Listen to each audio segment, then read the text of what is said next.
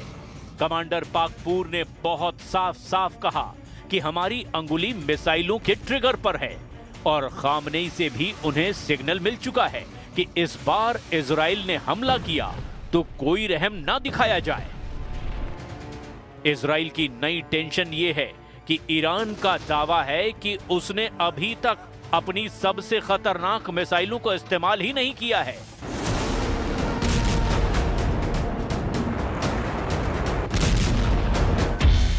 लेकिन ईरान से युद्ध को लेकर अमेरिका और इजराइल से लगातार नए नए सिग्नल मिलने लगे हैं। इजराइल पर हुए हमलों में जिन मिसाइलों ने तबाही मचाई है, उनकी लिस्ट भी देख लीजिए, क्योंकि यही अब तक नेतन्याहू के लिए सबसे बड़ी परेशानी बनी हुई है। इनमें सबसे खतरनाक फत्ता-1 और खैबर शिखर मिसाइल शामिल है। इसमें कद्र और इमाद मिसाइल भी शामिल हैं। फत्ता हाइपरसोनिक मिसाइल की रेंज 1400 किलोमीटर है। खैबर शिखर मिसाइल की रेंज 1450 किलोमीटर है। कद्र मिसाइल की रेंज 2000 किलोमीटर तक है और इमाद मिसाइल की रेंज 1700 किलोमीटर है। मिसाइलों को लेकर ईरान की तरफ से ऐसी वार्निंग इसीलिए आ रही है क्योंकि नेतन्याहू और ट्रंप का रुख ईरान को लेकर काफी सख्त देखा जा रहा है। If you look at the Middle East, I would say prior to us hitting Iran so hard, we could have never made that deal because you would have had a dark cloud over the Middle East when we took out their nuclear capability, which was one of the great military maneuvers of all time. It was flawless. You saw that. Trump और Netanyahu दोनों जानते हैं कि Israel पर Iran की जितनी missile गिरी, ऐसे हर धमाके ने इजराइल के मिसाइल डिफेंस सिस्टम का पुर्जा ढीला कर दिया। तेल अवीव से लेकर हाइफा और अशदोद से लेकर बेन गुरियन हवाई अड्डे तक हर मिसाइल हमले ने नेतन्याहू को ईरान पर नया प्लान बनाने पर मजबूर कर दिया। यही वजह है कि नेतन्याहू ने ईरान को घेरने के लिए अब नई तिकड़म लगाई है। नेतन्याहू ने कहा है कि ईरान के मिसाइल कार्यक्रम पर रोक लगनी चाहिए और उसे 480 किलोमीटर से ज्यादा रेंज की मिसाइल नहीं बनाने दिया जाए। मतलब साफ है कि नेतन्याहू ईरान की उन मिसाइलों से घबरा गए हैं जो 1500 किलोमीटर या उससे ज्यादा रेंज रखती हैं, क्योंकि ईरान और इजराइल की दूरी भी 1500 से 1800 किलोमीटर की रेंज में है। और यही वजह है कि नेतन्याहू चाहते हैं कि ईरान के पास 480 किलोमीटर की रेंज वाली मिसाइल हो ताकि वो इजराइल तक ना पहुंच पाए। 13 जून को ईरान पर हमला हुआ था और उसके बाद 12 दिन तक दोनों तरफ से एक दूसरे पर हमले किए गए। हमले रात दिन हो रहे थे। एक तरफ से फाइटर जेट तो दूसरी तरफ से बैलिस्टिक मिसाइल दागी जा रही थी।